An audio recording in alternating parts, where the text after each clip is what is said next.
Mon Seigneur et mon Dieu, je crois fermement que tu es ici, que tu me vois, que tu m'entends. Je t'adore avec profonde révérence. Je te demande pardon de mes péchés, la grâce de faire avec profit ce moment de prière. Ma Mère Immaculée, Saint Joseph, mon Père et Seigneur, mon ange gardien, intercédez pour moi. Le Christ est ressuscité. Alléluia, Alléluia. Lendemain de Pâques, grand jour pour chacun de nous que nous célébrerons pendant toute la semaine. Et l'évangile qui nous est présenté dans la liturgie est d'une grande simplicité. Quelle joie que de voir les deux Maries se présenter à la tombe de Jésus très tôt le matin. On ne nous parle pas du moment où elles rencontrent l'ange, du grand tremblement de terre, elles en sont témoins. Elles réalisent soudainement que cela est arrivé. Le Christ est ressuscité. Elles sont invitées à même à aller voir dans la tombe, précisément parce que la pierre a été roulée et est tombée sur le côté pour que l'ange puisse s'asseoir dessus, s'asseoir dessus. Elles visitent, elles rencontrent, elles voient que Jésus est ressuscité, mais lui, elles ne le voient pas. Elles ont l'intention d'aller vers Jérusalem, rencontrer les apôtres, et à ce moment-là, elles rencontrent Jésus. Ça, c'est le commencement de l'évangile du lundi de Pâques d'aujourd'hui. Saisies de surprise, elles font ce qui est le plus évident dans la situation. Elles adorent Dieu. Donc, elles lui touchent les pieds et lui baisent les pieds, comme on ferait devant Dieu, comme Moïse le fait lorsqu'il baise le sol, qui est un sol sacré. Ce qu'il y avait de plus humble en Jésus, ses pieds. On voit le courage de ces femmes, mais aussi la foi de ces femmes. Aucune hésitation. Aucun moment délibération. Elles ont appris que le Christ est ressuscité, elles veulent aller le dire aux apôtres, elles n'ont même pas besoin de voir Jésus, elles sont convaincues. Ils ont vu l'ange et ils sont entrés dans la tombe, ils ont vu qu'effectivement l'endroit où le Seigneur avait été laissé, sur ce lit de pierre, tout juste près de la porte, est vide. Les circonstances plus précises nous seront décrites par Saint Jean. Et ensuite, elle décide de partir, mais là, c'est Jésus qu'elle rencontre.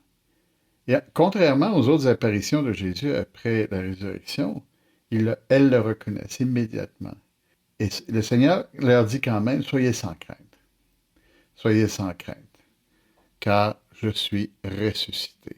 Allez annoncer à mes frères qu'ils doivent se rendre en Galilée. C'est là qu'ils me verront. Le Seigneur leur dit, les apôtres ne sont pas venus, ils me verront plus tard.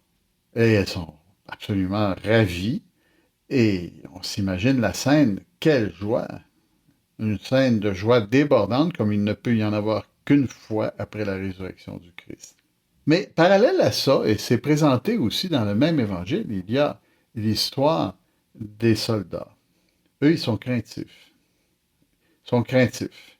Craintifs parce que ils se rendent compte qu'ils se sont trompés, que le Christ est ressuscité malgré tout.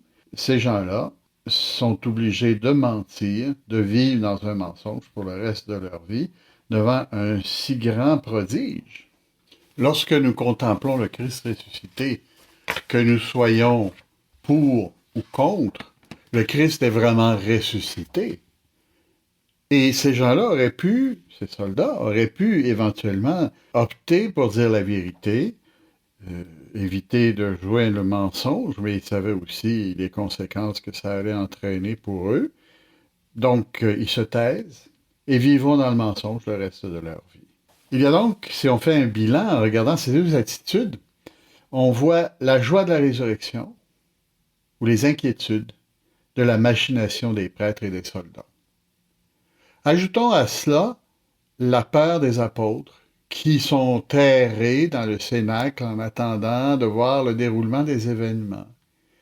Ils auraient pu eux aussi être là au moment de la résurrection si, ne se laissant pas trop prendre par ce qu'ils avaient vu avant, ils avaient fait foi aux paroles du Christ qui disait que le troisième jour, il ressusciterait.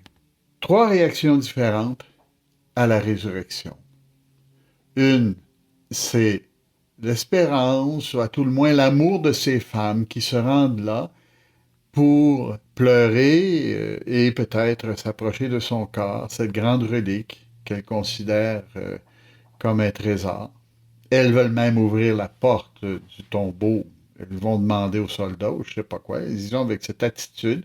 L'attitude de femme de foi et l'attitude aussi de quelqu'un qui aime. Quand on aime, on pense aux obstacles après, pas avant, pas seulement. Hein? De l'autre côté, les apôtres, qui eux ont peur, donc qui restent cachés, et qui en plus manquent de foi. L'amour est là, mais c'est un amour qui a été éteint par les événements et aussi par le manque de compréhension des prophéties que le Seigneur avait faites. Pierre Jean-Jacques en particulier. Jean était resté fidèle, mais il est solidaire avec les autres, ou il est avec Marie. Il n'est pas là à cet instant. Ensuite, évidemment, les soldats qui, eux, mentent carrément parce qu'ils n'ont ni la foi et parce qu'ils ont peur, mais une peur impressionnante. Qu'est-ce qui va leur arriver? Alors, ils acceptent n'importe quelle condition plutôt que de soutenir la vérité. Devant cette situation, on a comme, dans un grand film de la résurrection, on pourrait se demander quel est le meilleur interprète. Quels sont ceux qui sont le plus près de l'authenticité de l'événement? Les apôtres ont faibli. Et devant leur faiblesse, ils ne sont pas devant le Seigneur à applaudir sa résurrection. Les soldats ont été carrément pris de surprise et ils craignent. Et d'un autre côté, deux femmes simples, deux femmes qui viennent avec l'idée de vénérer le corps du Christ qui a été mis au tombeau. Et ces femmes-là, elles viennent avec une tristesse qui se change en une joie extraordinaire. Évidemment, au niveau de l'interprétation, c'est eux autres qui remportent la palme. L'Oscar va à ces femmes-là. La palme leur sera attribuée. Elles sont les gagnantes. Hein? Comme nous sommes loin de ce temps où Saint-Pierre fanfaronnait, moi jamais, même si les autres partaient, moi je ne t'abandonnerai pas. Et Marie brille par son absence, la mère de Dieu. Où est Marie? Marie est restée chez elle, fort probablement dans l'attente de la visite de Jésus, avant d'être avec ces femmes.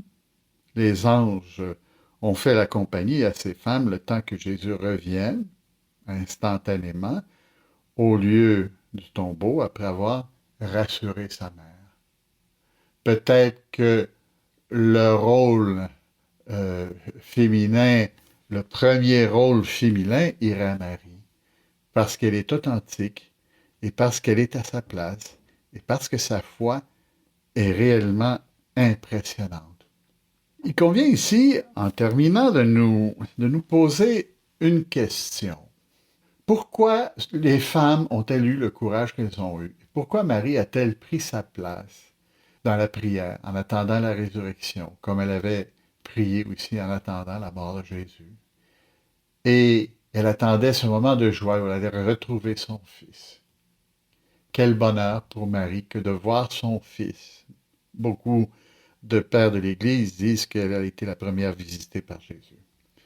Ensuite, il y a ces saintes femmes qui ont une foi extraordinaire, qui n'ont jamais abandonné Jésus. Elles ont toujours été pleines d'amour avec lui, mais elles l'ont vu mourir, alors elles veulent aller prier. Elles n'ont pas compris tout ce que le Seigneur a enseigné. Elles n'étaient pas parmi les disciples, elles n'avaient pas à comprendre tout, mais elles avaient un cœur en or. Aussi Jésus leur manifeste-t-il à elles publiquement pour la première fois sa résurrection.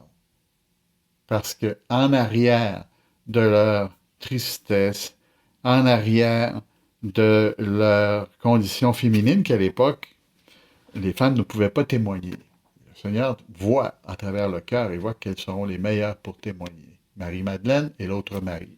Alors voilà une belle chose pour nous. Et ça nous rappelle que nous, il faut commencer la journée avec l'amour. Commencer notre journée en offrant notre journée avec amour, pour passer toute la journée dans l'amour. Et ainsi, quand le Seigneur se manifestera à nous à travers les événements, nous saurons qu'il est là.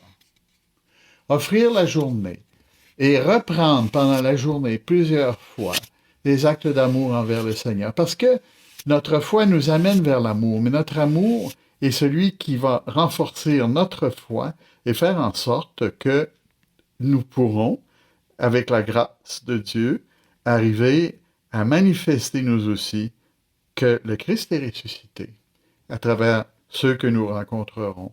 Nous serons, à cause de cet amour renouvelé à chaque instant, mais surtout le matin en commençant et le soir avant d'aller au lit, dire au Seigneur, Seigneur, je t'aime, reste avec moi. Et il sera toujours avec nous. Et nous pourrons facilement le communiquer aux autres. Je te remercie, mon Dieu, des bonnes résolutions, des actes d'amour, des inspirations que tu m'as communiquées dans cette méditation. Je te demande de m'aider à les mettre en pratique. Ma Mère Immaculée, Saint Joseph, mon Père et Seigneur, mon ange gardien, intercédez pour moi.